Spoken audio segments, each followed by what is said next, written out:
Hi, I am back. Yes, I am back. We're talking about depression in Africans, especially in America, and I will tell you why, especially in America, in a minute. Number one, I don't know if I'm going to be able to do this video in French because this morning I put a post on my Facebook page, Princess Estelle, and I was wondering whether I should do the video in French or in English. And a lot of people said both.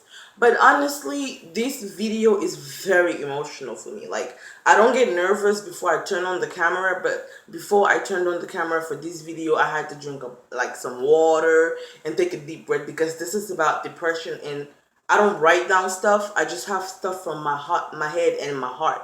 So this is very emotional for me, so I don't know if I'm gonna have the emotional strength to redo this video in French. Now, if after doing this video I feel emotionally broken and I'm like, I cannot do this in French, I will do a translation at the bottom. You would see translation in French for my French viewers, or you can just learn English, I guess.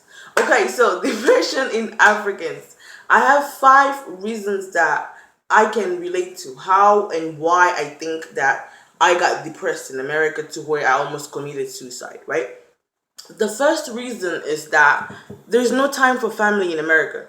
Back home, first of all, I come from a big family, okay? I had my mom and my dad together had 8 kids, and I was the only girl. So I had 7 brothers. I always had people at the house. It was never one me, it was never just 2 of us. It was always at least 5, 6, 7 people in our house. So I grew up in a big house, in a big family with all the love and, different stories every day. You come back from school, somebody has this story to tell, this other person has a story to tell. On the way home, even from school, you guys are cracking jokes about what happened in class. That's how I grew up. So when you moved me after 17 years of my life, where I have at least 4 brothers at my house, at least my mom, my dad, my grandmom, my auntie, my cousin, somebody coming from the village this weekend. So when you move somebody from that and you throw them in America, where my closest relative is like an hour away, or my closest relative is 45 miles away, and I have to plan a trip to go see them. Literally, you have to check your schedule, what day they are off, and sometimes you're off and you don't even feel like having people at your house, but that's your family, right? In Africa, we don't have that. People just come to your house in the morning. Somebody will wake up in the village and say, I'm going to go to Yaoundé today and go see Estelle. I need some money. He will carry his body, get into the motorcycle, and come to Yaoundé, to your house, and ring the bell. Whether you were prepared to receive him, whether you were thinking about receiving a village person today, that one is your concern. He is coming. He has arrived at your house. And by the time he comes there, he's hungry. He needs to drink a big ass bottle of beer. He's very hot, so you need to turn AC for him. Oh yeah, Baba, there's no choice in Africa. In America, and I think that's what makes the charm of Africa. You get mad like, he came here again. Why is he here? He cannot call before he come. But you are going to go and cook for them. You're going to make them comfortable because that's how we are. That's who we are. As Africans, we're hospitable. We're family, okay? So you move somebody to America. When I moved to America, my closest relative is like 40 miles away. I have to call and like, what days are you off? Okay, are you going to be at home? Because I want to come over. And to me, I think that was the first step to falling into this depression. It was like, I can't even see my brothers anymore. I can't even talk to my brothers. I miss my brothers. It was horrible. I remember when it started, I think in June of 2015, I was crying and crying. I kept saying, I want to go home. I want to go back home. I want to go back home. And today, I think I understand why I wanted to go home. I believe that going back home will bring me back those people around me. You know what I mean? So I think being separated from your family is very difficult on all of us. Whether you are 45 years old, you grew up with people around you. You know what I mean? You didn't grow up in a cell we didn't grow up as Americans where everybody has their own bedroom and you have your own time and you have me time and you can close your door and do your own thing. We didn't grow up like that. You know what I mean? We grew up where you shared your bed and your little brother wore your clothes and you had to give your little cousin your clothes even if you didn't want to. That's who we are. So when you take that away from us, we're hurt. You're taking our essence away. That was part of my essence. The second reason why I think that depression hit me in America was that it happens mostly in America. And allow me to explain this. For example, I live in California. Now, a lot of Africans say that California is a very expensive state. Now, granted it is, but there are not that many Africans on the West Coast. Now, if you go to Maryland, if you go to the DMV, it's all about they say, wow. But in California, you have to drive like 40 miles to see one black person and be like, oh, black person! I live like 40 miles from LA, and every time I am driving into LA, I'm like, oh, black person, because you don't see that many black people where I live. So it becomes to where you're very isolated from your people, from people of your color, and that's where the third reason comes in. The racism here is horrible. You know what I mean? I don't know how it is in France over there, but in America today, the racism is horrible. Okay, I don't come from a country where you're always reminded what color and what race and what tribe you are and what country you come from. Whether you are a Japanese or a Togolese or a Nigerian or somebody from Ivory Coast, when you come to Cameroon, you are in Cameroon. Okay, the first time we meet you, we might ask you, hey, where you from? You don't sound like you're from here. But we would never make you feel like, you're not from here. No, we will teach you our food. We will teach you our culture. We embrace you. So when I came to America, first of all, there is a big distance between African Americans and Africans in America. There is a big difference, okay? So it was a rude, it was like, whoa. You know, when I moved here, I think I was in high school. And I remember that I would want to hang out with the black guys, the black people, the black children, and they would tell me, "Oh, you're not completely black, you're light skinned." And I would be like, what is your point? What is your point? To me, I was never raised to look at people's colors. If we can connect mentally or you can crack a joke and I can laugh at it, why do I care what you look like? That's how I was raised. That's how Africans are raised. So coming here, number one, my blackness was questioned. How black are you if you're light skinned? Why are you light skinned? Are you a little bit white? Is your dad like, oh my God, I was born in Cameroon, raised in Cameroon, and I'm a Cameroonian. I'm not even just an African, I'm a Cameroonian. Make sure you remind people the exact country, because some people think that Africa is the village, my brother.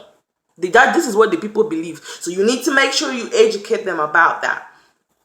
The fourth point for me why I think I got depressed is that life in America is redundant. It's repetitive. You do the same things over and over and over and over and over and over, and you get bored. You feel like you're going to shoot yourself. Like, what the hell is this? You wake up in the morning, from Monday to Friday, you go to school from 7 o'clock to 3 o'clock, and then you have to go to school from 3:30 to 11:30, and then 11:30 to 2 o'clock, you're on the freeway, and then from 2 o'clock to 3 o'clock, you're studying and you're eating it from, oh my God. You know what I mean? In Africa, I left my country when I was 17 years old, 17 and a half, and I had lived, honey, I had lived my life, okay?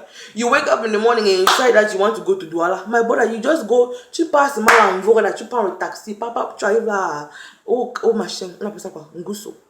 Tu prends le bus, je sais même pas quel quartier. Ok, voilà la preuve que je ne voyageais pas beaucoup dans les bus.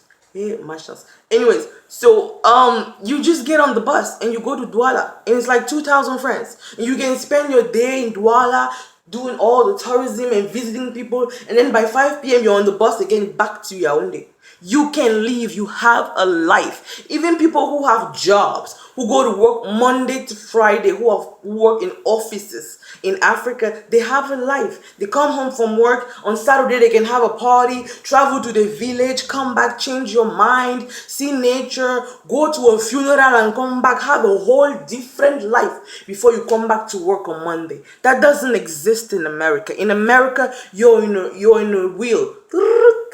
just doing the same thing over and over, clocking in, clocking out, clocking in, clocking out, clocking in, clocking out. And honestly, I don't think my brain, my spirit, my soul, who I am could live with this. So at some point I got tired. I was just like, I can't do this. Going to work, like I couldn't believe that other people knew my schedule. You know what I mean? Like, how do you know where I'm going to be tomorrow? I need to change my life now. Somebody can just plan like this to come and kill me. They just find me because they already know my routine. I beg. Oh, I need to start changing my life. That's where I started breaking down too. Number 5, there's the big distance between Cameroon and America. People in Cameroon are always saying, les gens qui sont même partis, people even who left Cameroon after you, they have already come back to visit. You are still there. You left since 2010. You have not come back yet. My brother, let me tell you something. Those people live in France. They live in Europe. They live in Belgium and Switzerland. You know what I mean? We live in America. Let's keep it real. To go from France or Europe to Cameroon, oh yeah, my brother, it is one flight. One flight. One flight. There are people who live in France and then they are in Cameroon every other week. Every other week. You think that it is $2,000 that they are banking like this? No. It is $350, $600, my brother. If it were $600 to come to Cameroon, oh yeah, even me, I have 600 now. But when you think about $2,000, just because people are telling you on Facebook that you need to come home, my brother, please wait. For what now? You people need to, sometimes you need to size yourself. The distance between Cameroon and America, my brother, first of all, you have to, my brother, you don't understand. The amount of flighting you have to flight, before you arrive, you have a chance to change your mind. You reach a certain place, you say, my brother, please, let me come off here. It is too long. I want to go back. You have the chance to change your mind. But from Cameroon to France, oh yeah, you just go asleep. By the time you wake up, you're already in France. You're already in France, please. That's why. That's why people in France can create businesses in Cameroon like this. Because every weekend, they can carry their ass come. America, we cannot do that too. It's not that we cannot. It's just that, my brother, before we come like that, we have to prepare ourselves. We have to tighten our belt. We have to come with judoka, because when we come to Africa, you are going to ask us stuff. What have you been doing? What is going on in America? What did you bring for us? What are you doing? Okay, all right. We want to come. For me, I want to go. For me like this, I want to go to Africa. But when I think about $2,000 just to go to my country, this is punishment now. Oh boy, this is punishment. This one is the kind of reason that will break you down and give you depression. There are a million reasons why you can get depressed. You know, it could be from anxiety, it could be from trauma, it could be for whatever. In my case, I think these separating me from where I'm from, separating me from my people, separating me from my family, breaking my family into little pieces, go over there, go over there, go over there, go over there, was very hard for me. Because even in Africa, I had family who lived all across Cameroon. But at least you can just carry your body and go to somebody's house for 2 weeks. You are there. But in America, if you go to somebody's house for 2 hours and a half, he's already looking at the time like, so what time are you leaving? Because this is America. Everybody is on somebody else's schedule. My boss is expecting me at 3 o'clock. My teacher is expecting me at 11 o'clock. My this is expecting, you're on somebody else's time. Kuya, kuya, kuya, kuya, kunya, kunya, kunya, kunya. You're running after it. I couldn't do it. I couldn't. A lot of people get into America and they tell you, do nursing because this is where money is. My brother, please, come close. Let me give you an advice. If you don't love people, if you don't like taking care of people, oh yeah, please move around, because we are tired of seeing these angry, bitter, gossiping African nurses in hospitals. That's enough. That's enough, because if your family member is at the hospital and the person taking care of them hates their job, my brother, your family member is in trouble. Your family member is in trouble. Don't do just a job because money, money, money, money, money. One day you will kill somebody for money. One day you will kill somebody because of money, or you will kill yourself because of money. Make sure that what you're doing is what you are going to love doing. If you wake up tomorrow, you realize that, my brother, this one is not for me again. Find a way to redirect your life. Please don't die in one job because somebody told you that you need to be in there. Please, me like this, when I came to America, I was told to be a nurse. My brother, I went to school. If I show you my degree, I have passed nursing. Went into nursing 2 years. I said, this one is not my own. This one is not my own. I wanted to take care of people, but I wanted to take care of people mentally and emotionally. I did not want to give people injections. I did not want to wash people. I did not want to give them medication. That one is somebody else's job. Some people are born, by the time they are 5 years old, they know that they want to give injections to people. Oh yeah, my brother, it's you that we need in this kind of job. But if you are in this job because somebody told you to do so, and you just carry your own body, busy body, you enter for it, boom. Now you have done 9 years of schooling. You have come up with the biggest degrees in the world. You have debt, $105,000, $105,000 in America, and every day bill collectors are calling you. You are having stomach pain every Friday. Your family is calling you because you have to separate your money. You are not living life, my brother. Please save your life. You only live, this thing that they say you only live once. It's not just a song. You have one life. If you want to come to earth and live your mother's life in your life, oh yeah, congratulations, go, my brother. You have pledged yourself. If you want to come to the earth with your own life and live your father's life for him in your own life, everything that he wanted to be, everything that I could not be, and my child is going to be, my brother, please, you had your chance. You had your chance to be whatever you wanted to be. You did not do it. Please allow me to dream my dreams, okay? Stop putting pressure on these children and saying, Mama, at least you are going to vindicate my name.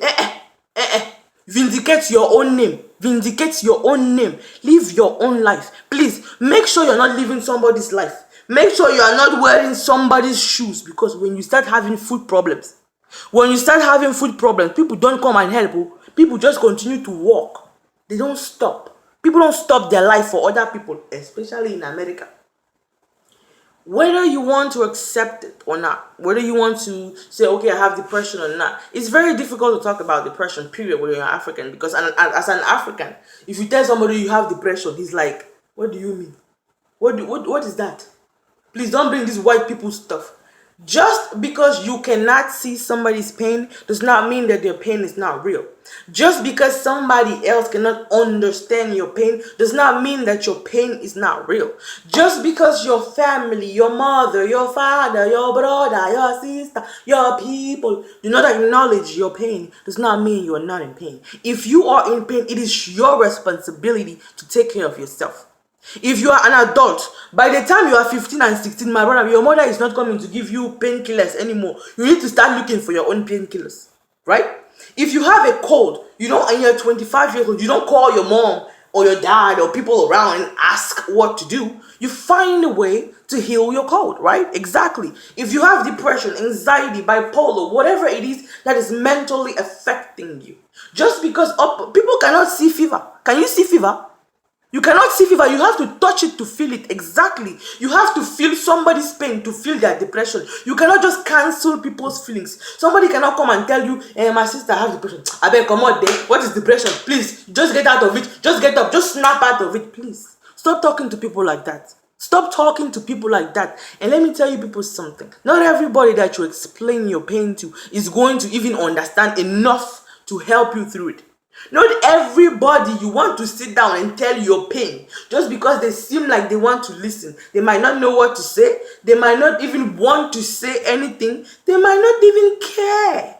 And you are just hurting yourself for nothing. Stop telling people your pain because you think that once you tell them, they will say, well, so you have been suffering like this. Well, poor thing. You are suffering. Oh, please stop making yourself a martyr. Depression is about being a survivor. It's about winning. It's about battling every single thing in you every single day that tells you that today you should die. Today you need to die. Okay? 20 years ago, when I was 4 years old, if you had told me that I would try to kill myself, I'll be like, my brother, come on now, look at my family. Everybody loves me. I love all of them.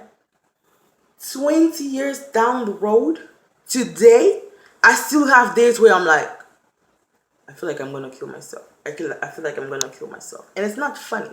But just because you don't tell people, just because I don't go on Facebook every day and say, I feel like I am going to commit suicide, doesn't mean that it's not real. Your battle is your battle. Fight your battle. Stop trying to get people to cheer you.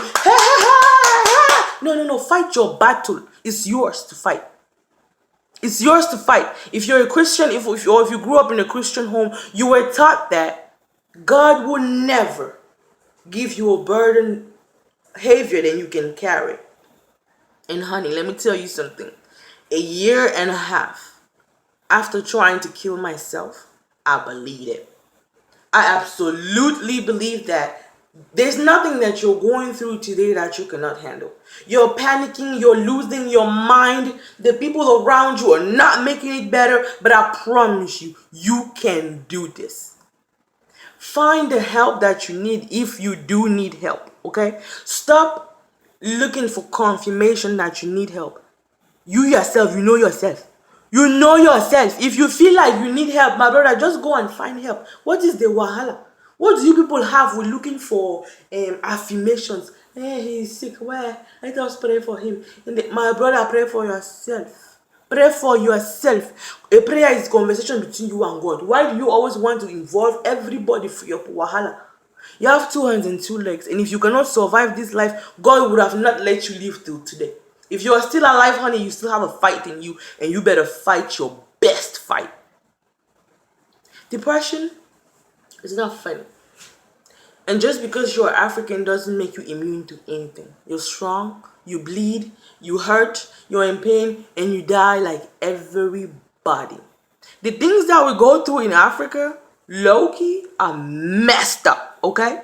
But those messed up things also make us the strong human beings that we are. The very smart ones. The ones to understand things very fast. It makes our melanin way stronger than anybody else's melanin. As an African, I will not take back anything that I lived through in my country. Because the things that I lived through over there prepared me for the pain that I'm going through today. So, just because you're African doesn't mean that you don't have pain. Speak on it. Find somebody that cares and actually to listen, to help you, to try to help you. Yeah? At least if they are trying. But if they are not even trying, my brother, why are you even talking to these people? Yeah? Find somebody that loves you enough. A brother, a sister, a mother, a therapist, a counselor, a friend, a stranger, anybody that wants to listen enough to try to help. And get the help you need. Why? Because you deserve it. If you don't do it, nobody else is going to come here and do it. Tomorrow you are going to have children. You are going to say, hey, I have depression all my life. I wanted to be a soldier in the Marines, in the National Army. I never did it. So I'm going to send my son to the army. Please, my brother, please live your life. Live your life. If you're going to choose to not fight depression, please make sure that you understand that means you're giving up on yourself. My name is Estelle. I love you. And I hope you share this video to 1,000,000 people. Thank you for loving. Bye.